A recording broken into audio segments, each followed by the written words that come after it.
We can just say, yeah. But I don't really want to. All for you.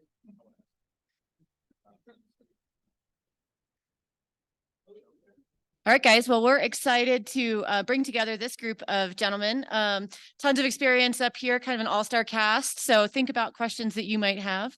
I couldn't introduce my boss without also saying something about him, as I did for Bryn. So I didn't know if you guys know that Patrick was also a beauty queen. Still is. It still is. Yes. Yeah. All right. So Patrick, I'll let you introduce these folks, and thank you very much.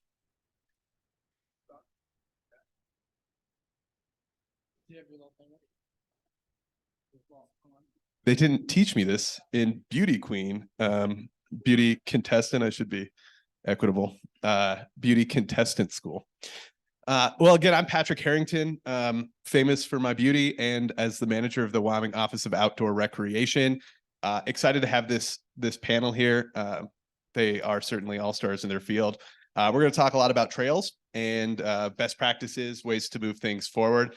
As I ask first questions to these folks, I'll just ask y'all to introduce yourselves, because I did not write introductions down for you. So that way we make sure we get it accurate. But we're going to start with you, Jim Freed. Can you tell us what some of the impacts you've seen from trail developments in communities, particularly in livability, retaining young people, and job creation and skills?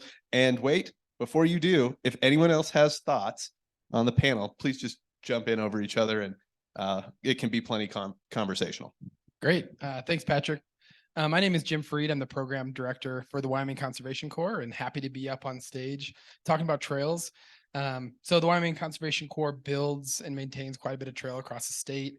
We've been doing so since 2007, I think was our first season, where we put crews of young adults out to do varieties of conservation work, but specifically trail work and trail maintenance. And I guess to address your question, Patrick, the impact from my perspective, and I think from the Conservation Corps perspective, is there's always community buy-in, from working on Pilot Hill to Pole Mountain to Kirk Gowdy to the trails up in Medicine Bow, specifically in the Southeast corridor here. There's always trail users, community members that we see that have input, that really like to see what we're doing. And I think that's huge. It shows that there is a huge community that values kind of the work that we're all doing. And so sometimes it's nice for our crews, young adults, 18 to 25, to see their work being, happily received, and see the construction process and feel that what they're doing is valuable and impactful. And so I think that's happened on almost every single trail project we've been on. Last year, we were working on trail up in the city of Buffalo to connect some of the city trails to Forest Service. And there were so many trail users that were like, what are you guys doing? And really happy to see, this idea come to fruition, because a lot of times communities have these really big ideas, and some of these trail work projects have been, being created for years before the funding comes or the people to do the work are there. And so I think when these trails finally get built and can impact communities, it's very noticeable. I think the second part of that question, as I continue to talk, is about young people and staying in Wyoming. And that's one of the things we've seen in the Wyoming Conservation Corps, is empowering these young adults to get this experience and these skills. They tend to go towards jobs in the outdoor rec industry and public land management across Wyoming and in the West, but specifically, here in Laramie and beyond. I mean, there's WCC alumni now that have traveled to Wyoming that are not, Wyoming natives, growing up here, but found a love and a passion in the Conservation Corps and have stuck around. And for some years, that's around 50% of our members have found other jobs. And I think the last few years, it's been a little less, like 35 to 45% of the members that come through our program end up staying in Wyoming and finding it the next step. And that's basically what we are, in my mind, is workforce development and giving people these experiences and seeing, the impact from communities and the happiness that people feel for the trails. I think helps impact these members and give them a reason to stay. Thank you, Jim. Michael, what are some key factors for those who are seeing trail development in their community, and how does that, or how does this benefit the user? Thanks, Patrick. Mike Kusiek with Wyoming Pathways. Key factors for trail development in communities. As Jim mentioned, and we've all been on trails that we enjoy, that we love views that we get to see when we're on them. But there's also a really much higher and special part of us if we helped build it and we get to walk on that trail, or maybe if someone we know built it 15, 20 years ago and we get to walk on that trail. Communities that we talk to, and we've done a survey now for about 2.5 years on our website, over 40 municipalities have reached out to us about some sort of an active transportation program, be it pathways or safe crossings. We're now asking about trails. We've had 6 or 7 more communities this year already ask us about trails. As was mentioned yesterday, it's the #1 topic. It was, I believe, 60% of the ARPA grant requests were for trails. We see that real estate values increase when you're closer to a trailhead. And when we talk with people, we get these really beautiful one-off stories. A few of you may have been in Thermopolis last year. I think it was in August, for a visit from some DC delegation staffers who are coming out for a county commissioner's tour. And our friend Jeremiah Riemann was nice enough to take some folks on bikes for the first time up our trail on T Hill. And as we're going up the trail, a woman from Thermopolis was walking on that trail and randomly stopped everyone and just said, "Hey, this is such a great thing. I get to do my devotionals on this trail now. Whereas before we didn't have it, I didn't do that." And so you're constantly learning new ways people enjoy being on trails and what they take out of them. I think if we made a list of things why people use trails, that new use may not have come up right away. And so you're sort of struck with it. Mountain biking is something probably a lot of us have done and enjoy. It's certainly my favorite form of recreation. And there's nothing like riding a well-built trail. But we can also think about what trails do in terms of, there's the phrase bushwhacking or breaking trail. And if you've ever done either one of those things, you can hardly wait to get on the trail again. The footing is secure. If you're breaking trail in the snow, it's so much better when you get onto a trail, someone's broken in front of you.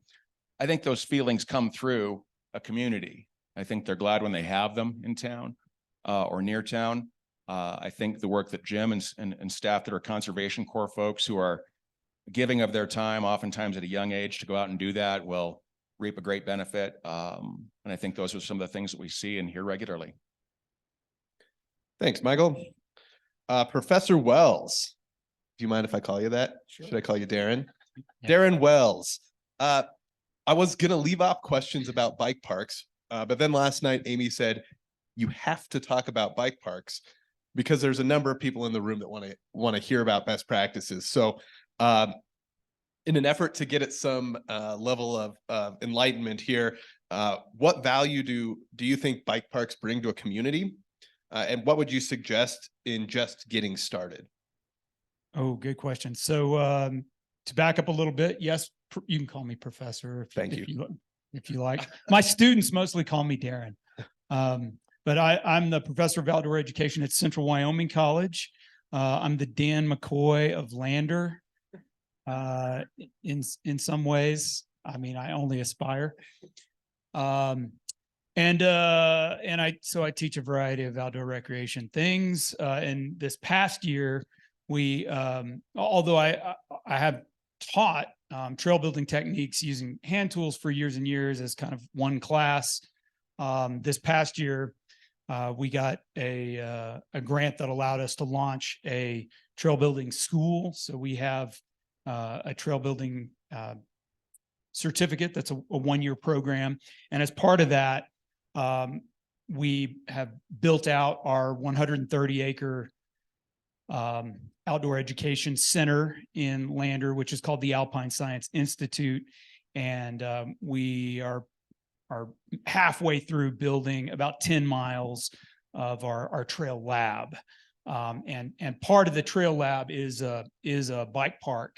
When it's finished, the trail lab will have, hand-built, hiking only trails. It'll have interpretive trails. It'll have one-way bike trails and multi-use trails. And, the point is to have a little bit of everything so students can understand how to build with machines, how to build by hand, how to build in different environments, all that. So that's enough of the background. So I love to talk about bike parks.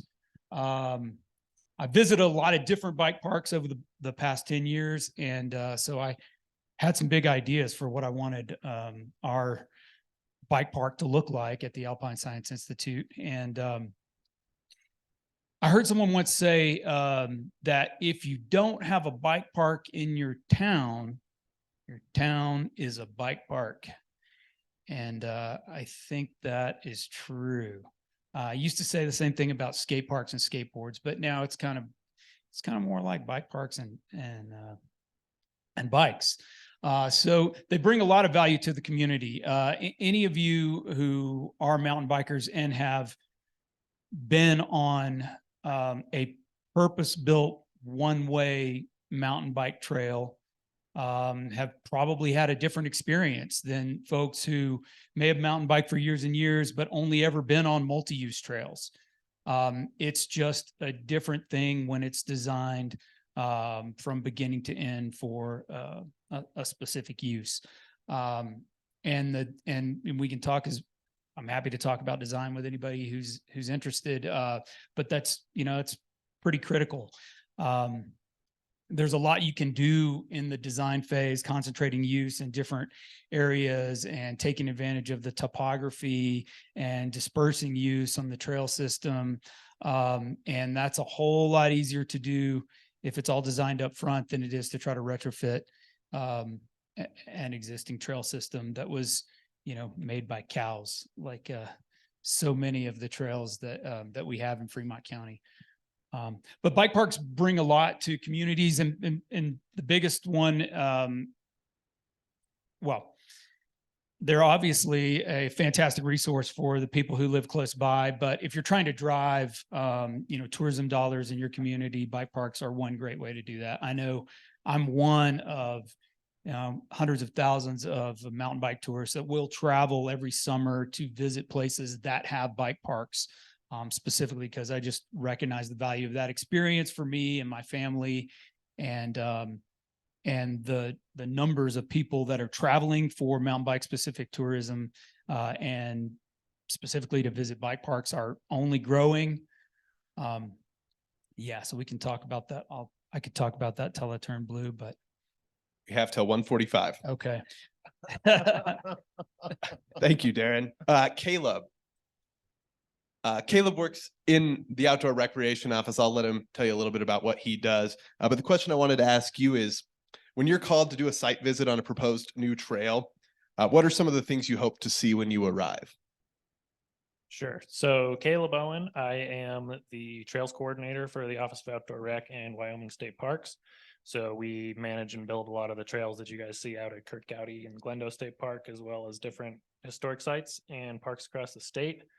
So if I'm going out to visit a site, I guess it depends what stage of the construction process that you would be at that point. But, assuming you want to make a trail happen, you want to make it happen here, ideally you've got some community engagement and you've got like a community that wants a trail there.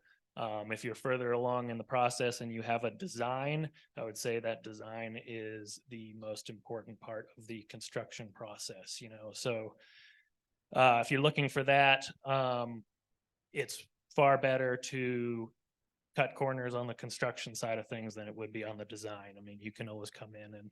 What in particular is important in the design phase? Keeping in mind sustainability and the user experience of the trail, and those often go hand in hand.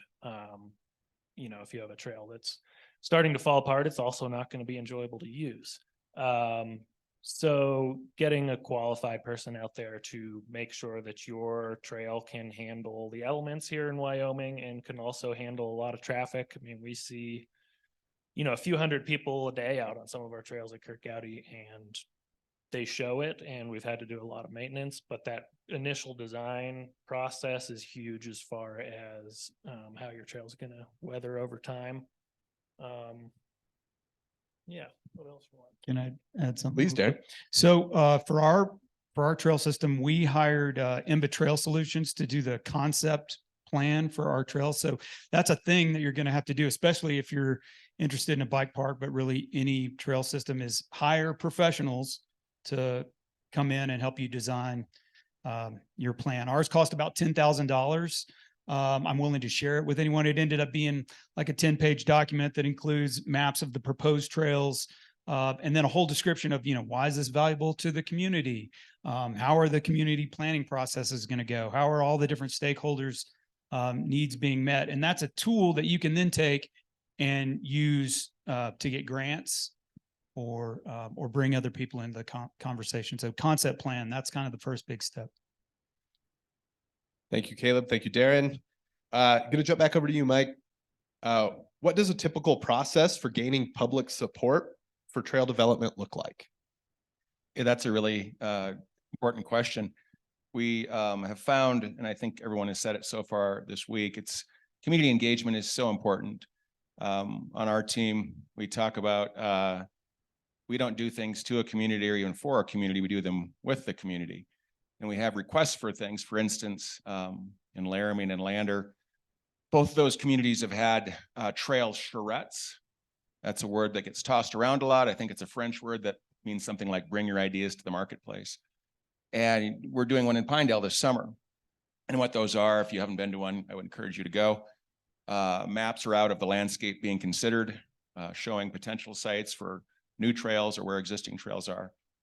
And you literally let the whole community and everybody who's a stakeholder say what they want to have happen on those landscapes, because as we've been talking all week, you know, they belong to all of us. And I recall a great episode in Lander. We were looking at trails up in the Winds or in the Sinks area, and you get sticky notes and you write down what you want to see.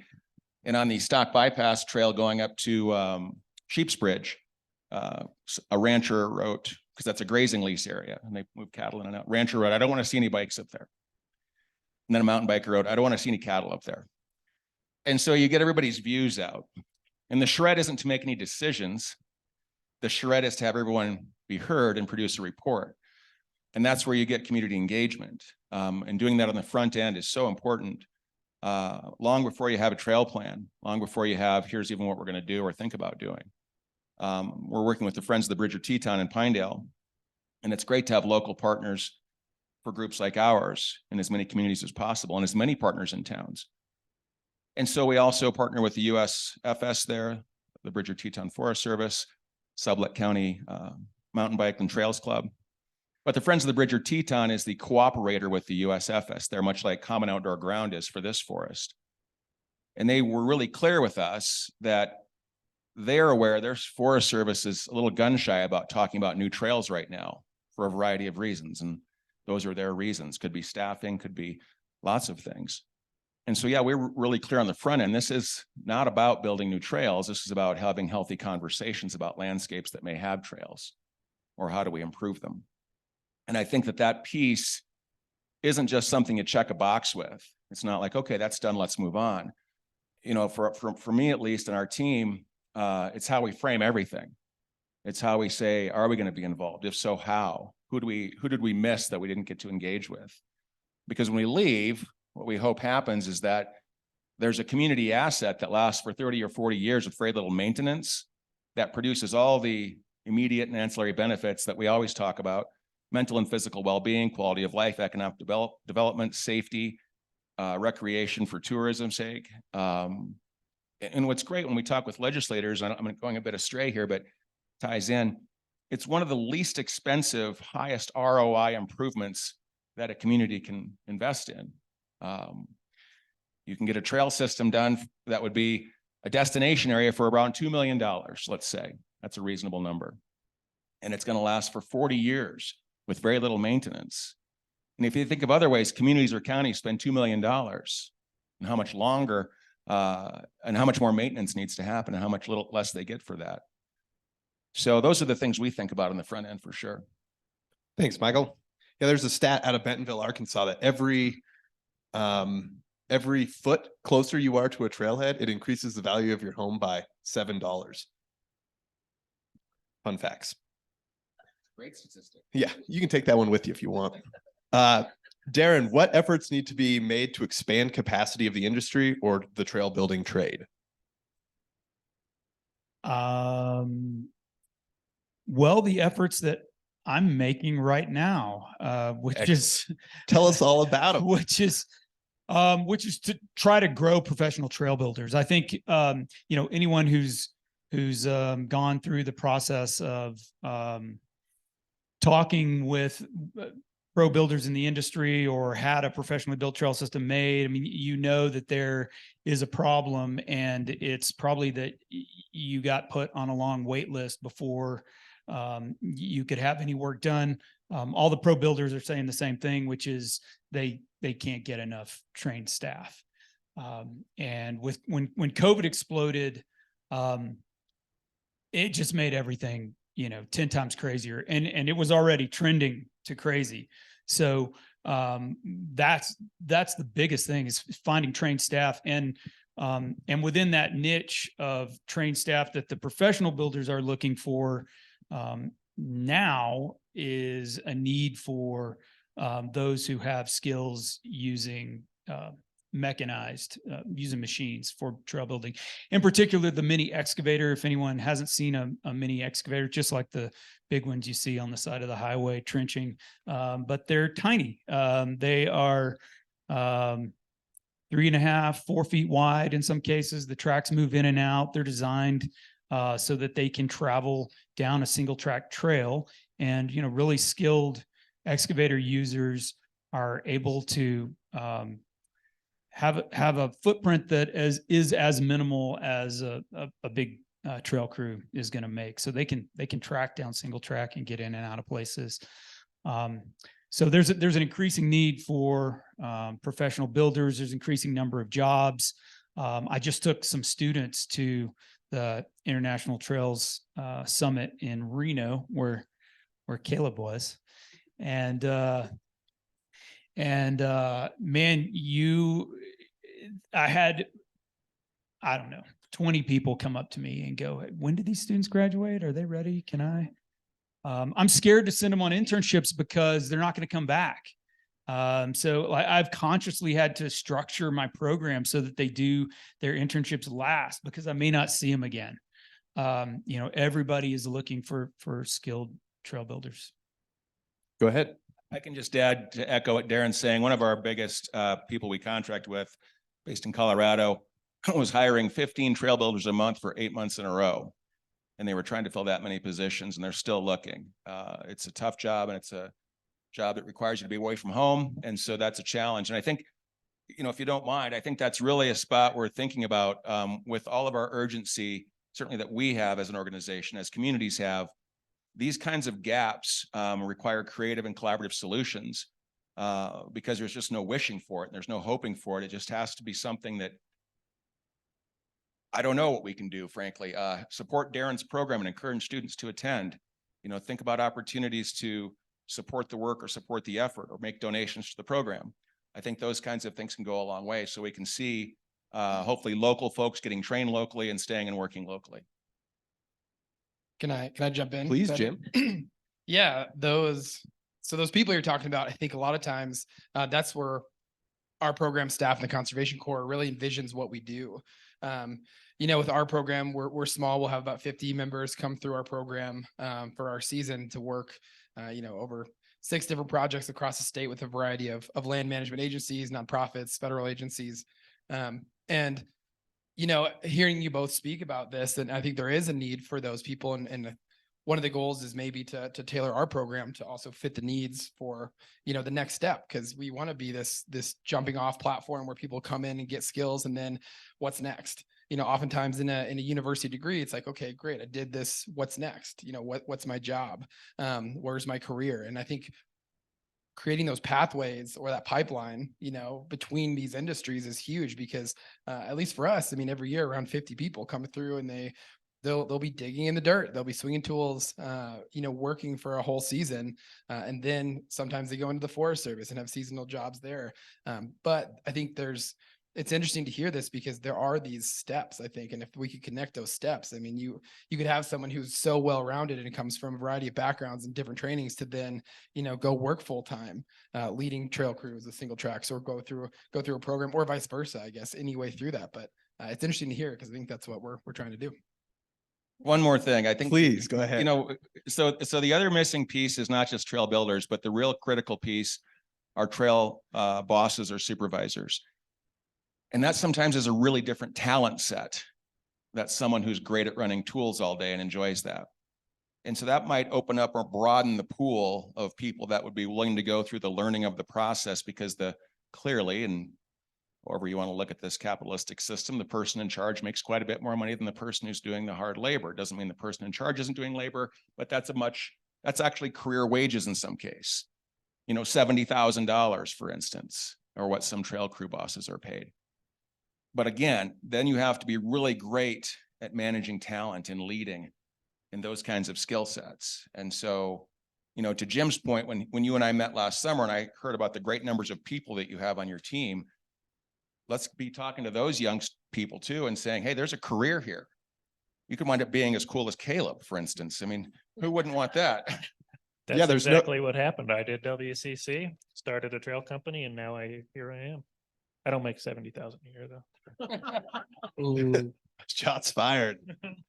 I did WCC and now I'm here. Jim did WCC. Now he's here, and there's several of you in the audience as well. I think as this industry matures, you're right on, Michael, that the skills that are needed will only increase and become more and more complex until it's just like every other industry. And I think in some ways we're in Wyoming, we're in sort of an infant stage of growing trail, but maybe we're with your efforts and we're in, past toddler phase. We've got young children building trails now. Yeah, I think that it's a really interesting thing to watch grow. Any other comments? I'm glad we all got in on that one. I'll throw Go. one quick one is I guess I'd hate for people to leave thinking that if they're going to have trails built in their area, that it has to be done either by a professional trail crew or by volunteers. There are some models that combine them both, and so that's just a third option, a third way. Good point. All right, Caleb, I want to ask you, what are some lessons you've learned in the last 10 years of trail design and construction in Wyoming? Yeah, for sure. So we have two parks, Kurt Gowdy and Glendo, that both have fairly condensed purpose-built trail systems. And these trails started being built 20 years ago. So there's been a lot that's happened in 20 years as far as trail usage, who's using these trails and how we design trails. And it's been pretty evident in some of those trails, especially, how you design those trails is huge on the amount of effort and time you're going to have to put into them 20 years down the road. So we've learned a lot there as far as how that design works. And we've learned a lot as far as how you can build trails. Like Darran was saying, you don't have to hire strictly a professional trail builder or strictly volunteers. There are a lot of hybrid models out there that work. We have a project this year that we hired a contractor for, and in that contract, there's one WCC crew included. They're literally going to be hauling rocks for 10 days straight, so they're going to love it. So that works. That's a good way to reduce costs. And volunteers are obviously great too.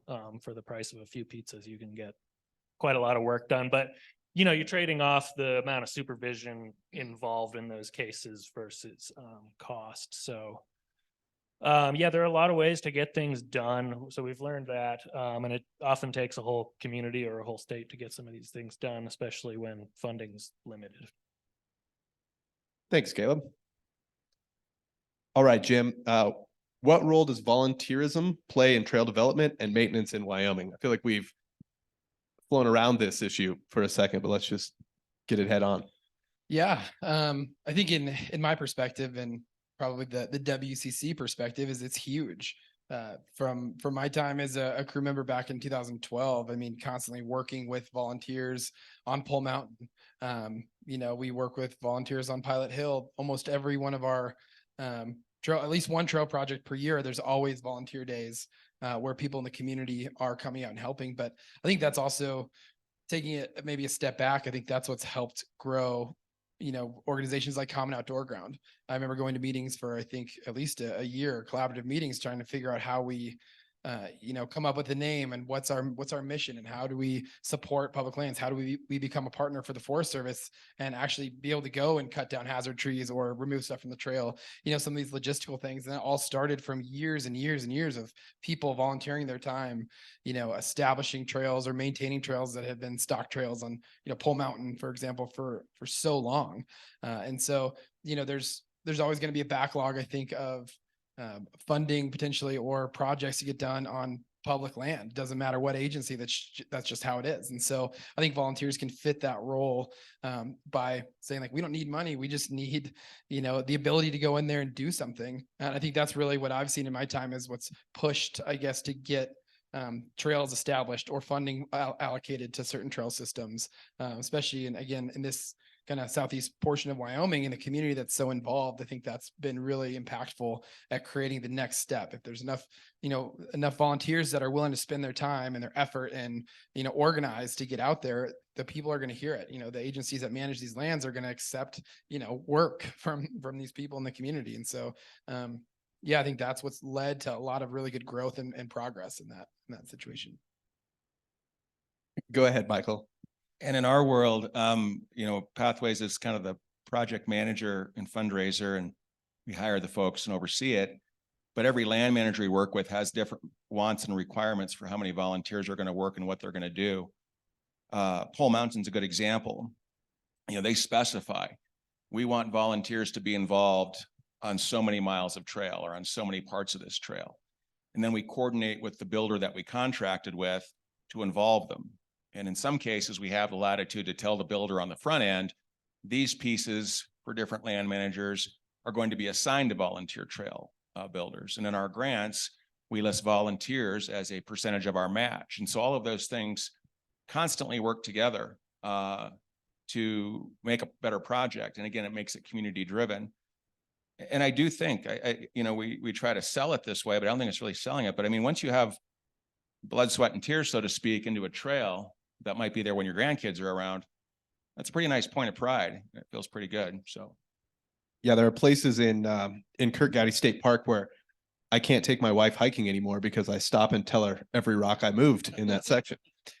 Can I say one more thing, Patrick? By all means, please do. Yeah, that brought me up to, I think, another really good point about, one of the questions you asked earlier was about keeping young people in the state, or, what's the rate of people staying here. And I think just like Michael said, I mean, when you go and you build trail and you get to access those trails, in the fall or the spring or winter, and you have a connection to that, it's huge. And that's what drives people to move. That's what drives people to, stay here, especially in our program when they come to Laramie, maybe for the first time, or someone who's already been in Laramie and they've now done our program and they're looking at Forest Service jobs or looking at state parks jobs. How do I stay in this industry?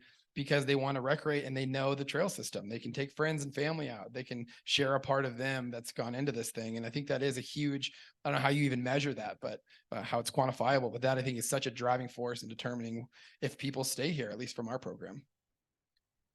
Go ahead, Darran. If you have a rogue trail building problem in your area, you just have a trail crew that hasn't been organized yet. Such a good point. All right, I think we've reached the end of the specific questions I had for you all. Maybe in an effort to leave a couple minutes here at the end, we got about 11 minutes left. Let's leave a little bit of time at the end here for questions if people have them. But I'd like you all to respond to one question. And it's just really based on this conversation we've had today. What's one thing that you hope members of the audience here would leave here with?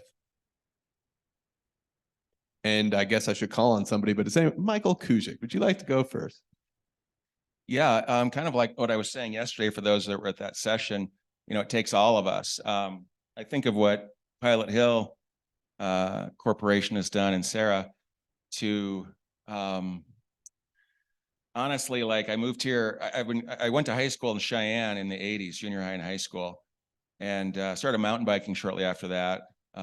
But when I moved to, and so I knew about Vitavu and Happy Jack and all that, moved to Laramie in 2000, lived here for 11 years, was really in the heyday of my mountain biking then.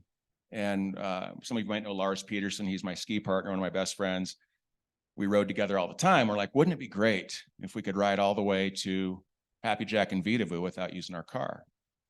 And so we did what a lot of people do. We snuck up the Lover's Leap side of the interstate and rode that when we believed we had permission. We broke some rules. And what we were told is we'll never get access through the cactus area because too many people broke rules and cut fence lines and disappointed a landowner.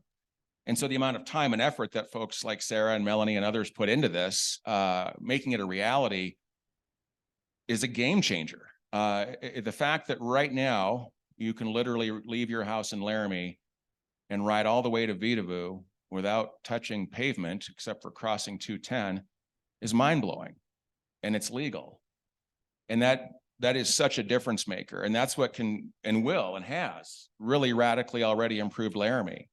It's driven people to think of new and better ideas in Laramie. I hear from folks in Laramie all the time that I've known for a long time. We want a orbital pathway for walkers and bikers. We want to connect West Laramie and far West Laramie to downtown and to the high school and to the new neighborhood north of town.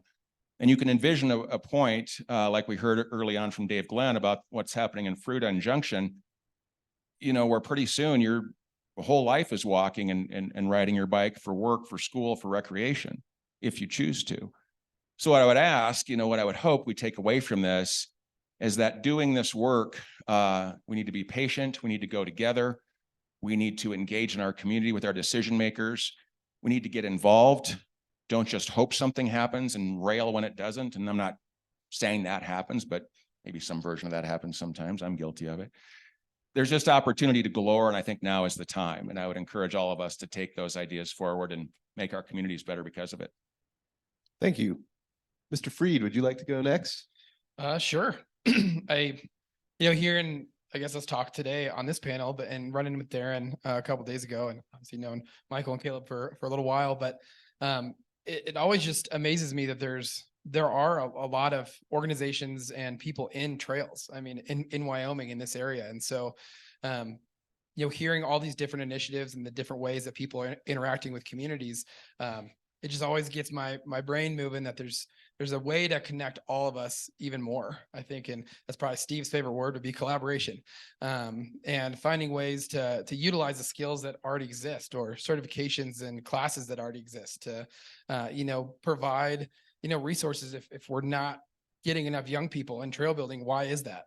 Are we not, where's the funding? Can we increase that? Are we not marketing enough? Are we not, what are we not doing? And then, I think fortunately for our program, we're small. We're able to make adjustments pretty fast and rapidly. And so maybe tailoring our missions to figure out how we support kind of this step process to get, if we want to have trails, who does it? How do we get the funding? How do we get there? And like all those pieces to work together. And I think it's there. And hearing all the cool things that everyone in this room is doing, I think there's these pieces already existed in a lot of ways. There already is collaboration, but I feel like there's always more that could be done. So it's exciting to hear. Thanks, Jim. Caleb, go ahead.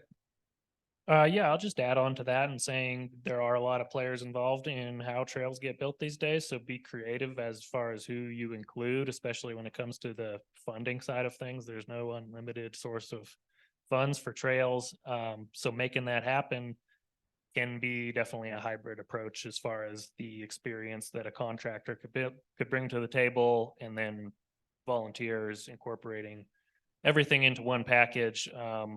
Trying to be realistic about it too. Like, contractors are expensive, but you also can't say we're going to just throw 100 volunteers out here and they'll finish the whole thing. It'll be great. So trying to bring that all together in however your budget can handle that. Thank you, Caleb. All right, Professor, we will let you bring it home. Final word.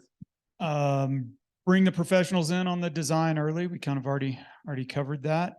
And I'll tell you something I heard over and over at the Trails Conference in Reno from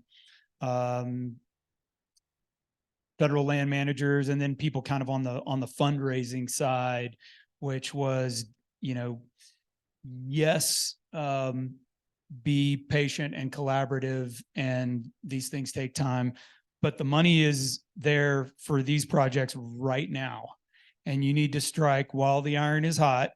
And it's hot right now. If you wait 4 years, who knows if that money's still going to be there. So, don't put it off. If you're seeking funds, go for it, make it happen. I said I'd give you the last word, so we will leave it right there. That is an awesome point to make. Little urgency. We'll take questions now. Sarah, I see you with your hand up. Please.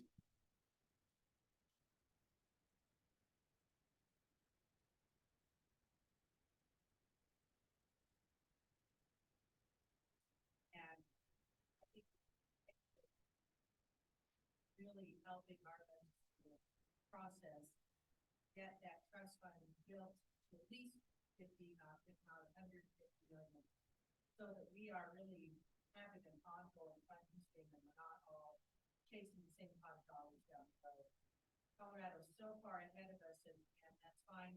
They're creating their own problems and we're learning from them, but the funding stream that is stable and out there so that we plan in advance is really critical to our state. Hear, hear. Any other questions? Please.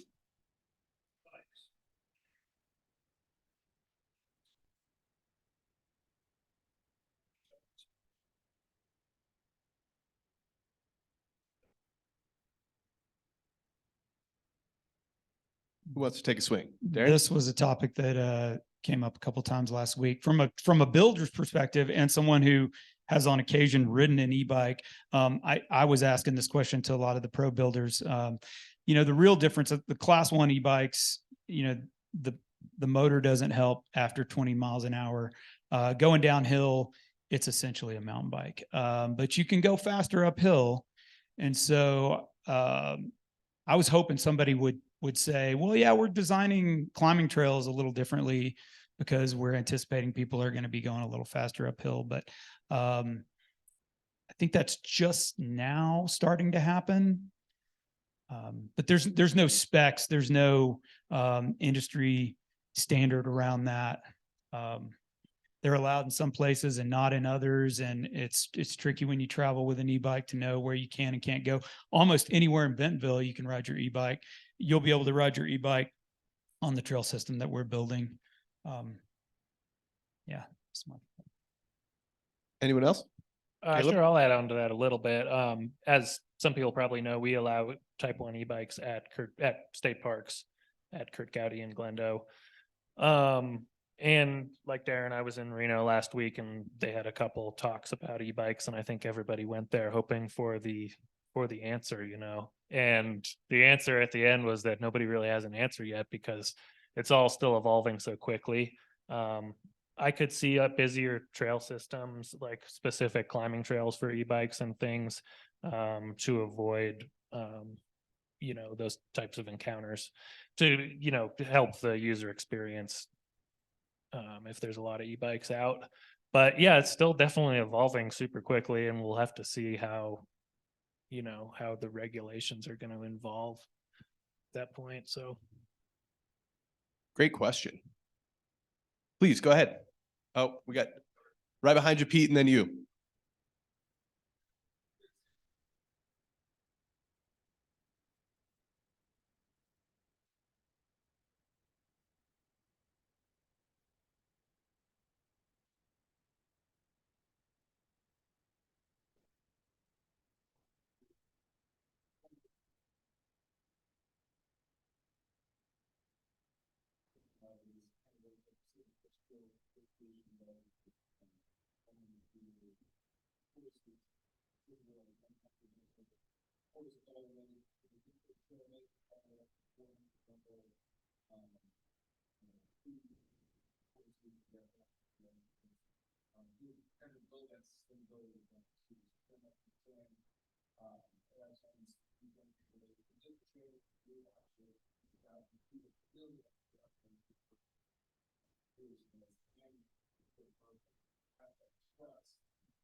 Does anyone have a quick answer for that? You got 48 seconds. The industry's trying to figure that out right now, and everybody, you know, it seems like each state and each organization has their own way of addressing that problem and training volunteers at different levels. And they're in the middle of it. It's kind of like e-bikes. There's no data yet. There's no like one formula that works. Conservation Corps is where I'd look. Yeah, well, that's Michael just whispered to me too. He's like, could you guys do that? And I think that's something that we've kind of talked about a little bit is, you know, we have we're part of the university, part of the Hobbs School. And so we have a training curriculum for our crew leaders for the spring semester until they go and are designated leading those projects, you know, that will happen in the summer on those public lands. But I think that would be a really neat way to incorporate that. And I think that's something that would be, you know, potential for programs like ours we already have such a training curriculum. I think that would be really easy. And I think there's people like COG or, you know, other Hobbs School affiliates, I think, where we could establish that and really find a curriculum or work with Darran or anyone and, you know, have that work. But I think that's really interesting. I think we could do that. Amy, do we have time for one more very quick question? All right, Pete, we got you in. There you go.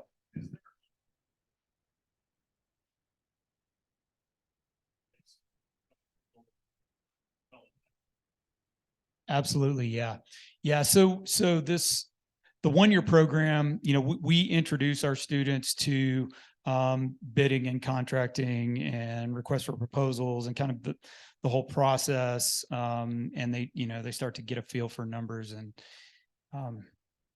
but 1 year is just, you know, scratching the surface on all that. So what we've done with that certification is it's stackable to our associate's degree in outdoor recreation, which is stackable to our bachelor's of applied science degree in outdoor recreation and tourism management.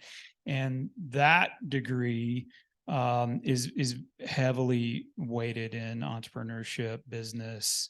And I'm hoping that we'll have, you know, a crop of trail builders that want to stay in Wyoming and build professionally and start their own businesses. So we are focused on the business side.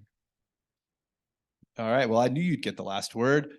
Please join me in thanking the panelists today, and thanks for the opportunity.